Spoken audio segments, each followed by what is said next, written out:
کشمیر میں عبدالرزاق صاحب ایک آزادی کی جو ایک لہر اٹھی ہے اسے دبانے کے لیے انڈین آرمی یعنی طرح طرح کے ہتھ کنڈے استعمال کر رہی ہے. وہاں کے نوجوانوں کو شہید کیا جا رہا ہے, پی ایچ ڈی ڈاکٹروں تک کو نہیں چھوڑا جا رہا, بچوں خواتین کو حتیٰ کہ باغات کو جو فصلیں ہیں انہیں جلا دیا جاتا ہے, پھلدار درختوں کو کاٹا جا رہا ہے. یہ سب صورتحال دیکھ کے ہم اگر دیکھیں تو کشمیریوں کی نظریں ہمارے اوپر ہے اور ہم جو ہے نا ہمارا کیا کردار ہے, اس حوالے سے آپ کیا کہیں گے؟ جیسے کشمیر کا ایشو تو آپ کو پتا ہے کہ یہ جب سے پاکستان نے جنم لیا ہے 48 سے یہ چلا آ رہا ہے جی, اور اس کے اوپر بڑے واضح قسم کی اقوام متحدہ کی قراردادیں ہیں جو کہ امپلیمنٹ ہونی ہے. اور وہ بڑا سمپل سا ہے کہ جناب آپ ان سے پتہ کر لیں کہ کشمیریوں کی اپنی مرضی کیا ہے جی. اب اس وقت سے لے کے آج تک اگر آپ دیکھیں تو ہزاروں لوگ جو ہے اس میں اپنی جان کا جو ہے ان کی جا چکی ہے جی. کشمیر کے اندر بھی اور لائن آف کنٹرول کے اوپر بھی. اور آج کل کے زمانے میں کسی بھی قوم کو جی آپ کسی طاقت کے ذریعے دبا نہیں سکتے, جس کی مثالیں آپ کے سامنے آ رہی ہیں. افغانستان ہے آپ کے سامنے, یمن کا مسئلہ ہے آپ کے سامنے, عراق کا مسئلہ تھا, کسی کو بھی آپ طاقت کے ذریعے دبا نہیں سکتے جی. اور کشمیری اپنے حقوق کے لیے بڑا پرامن قسم کا احتجاج کر رہے ہیں کہ ان کا حق ہے, ہر آدمی کا حق ہے. لیکن انڈیا نے اپنی تقریباً 2-2.5 لاکھ فوج وہاں پہ لگائی ہوئی ہے اور وہ روزانہ کے حساب سے پرامن شہریوں کے جلوسوں پہ جلسوں پہ جی. وہ فائرنگ بھی کرتے ہیں, بلٹس بھی چلاتے ہیں, پیلٹس بھی چلاتے ہیں.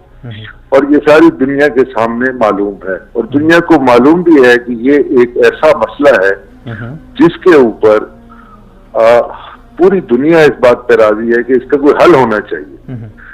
درمیان میں بہت ساری کوششیں ہوئیں کہ بات چیت ہو, کوئی طریقہ نکلے, لیکن وہ انڈیا کی جو ہٹ درمی ہے اس کی وجہ سے یہ نہیں ہو سکتا. ابھی انہوں نے نئی جو کوشش کی ہے, گورنمنٹ بھی وہاں پر انہوں نے گورنر راج قسم کا لگا دیا ہے. اور دوسرا یہ ہے کہ فورسز کے ذریعے جب بھی فورسز جہاں جاتی ہیں تو آپ کو پتہ ہے اٹراسٹیز کرتی ہیں اور اس میں لوگوں کو اغوا کیا جا رہا ہے. وہ لوگ جن کی آواز ہوتی ہے اور ایک کاربل طریقہ ہے کہ جناب جو ان کے بڑے دماغ ہیں ان کو ختم کر دو, جس میں انجینئرز بھی ہوتے ہیں, ڈاکٹرز بھی ہوتے ہیں, پروفیسرز بھی ہوتے ہیں, طالب علم بھی ہوتے ہیں, ان کو ختم کر دیا جائے. اب وہ ختم سے تو آواز دبے گی نہیں, بلکہ یہ جہاں تک پاکستان کے کردار کا سوال ہے, پاکستان اپنا جو پیسفل طریقہ ہے اس طریقے سے اس کو اجاگر رکھتا ہے کہ اس کو کہ بھائی آپ اس پہ بات چیت کریں, لیکن نہ وہ بات چیت کرتے ہیں, نہ کوئی اقوام متحدہ کی قرارداد کو مانتے ہیں. اب پاکستان کے پاس تو یہی ہے کہ وہ ڈپلومیٹک طریقہ استعمال کرے اور اپنے جتنے بھی اس کے وسائل ہیں وہ اپنی کشمیریوں کے ساتھ ہوں. اور ہم کئی دفعہ کہہ چکے ہیں کشمیر کا جو ایشو ہے یہ پاکستان کی شہرگ ہے. شہرگ کا مطلب یہ بڑی امپورٹنٹ رگ ہے یہاں پہ, اور اس کو ہم نے کسی نہ کسی طریقے سے حل کرنا ہے. اور یہ اگر آج حل نہیں ہوگا تو کل ضرور ہوگا, اور یہ سب کو جان لینا چاہیے کہ اس کا ایک ہی حل ہے, بات چیت کے ذریعے. اس کے علاوہ دوسرا کوئی حل نہیں ہے اس کا.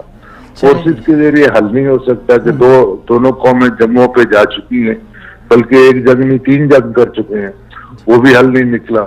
تو ابھی بات چیت کے ذریعے, اور اس میں صرف اور صرف اقوام متحدہ کے جتنے ممبر ہیں اور سیکورٹی کونسل کے جو پرماننٹ ممبر ہوتے ہیں ان کا یہ فرض بنتا ہے کہ اس مسئلے کو کسی نہ کسی طریقے سے انڈیا کے ذریعے اور پاکستان کے ذریعے دونوں کو ڈائلاگ, اور تیسرا بڑا فریق ہے کشمیر, کشمیریوں کو لا کر کے ان سے ایک حل نکالے.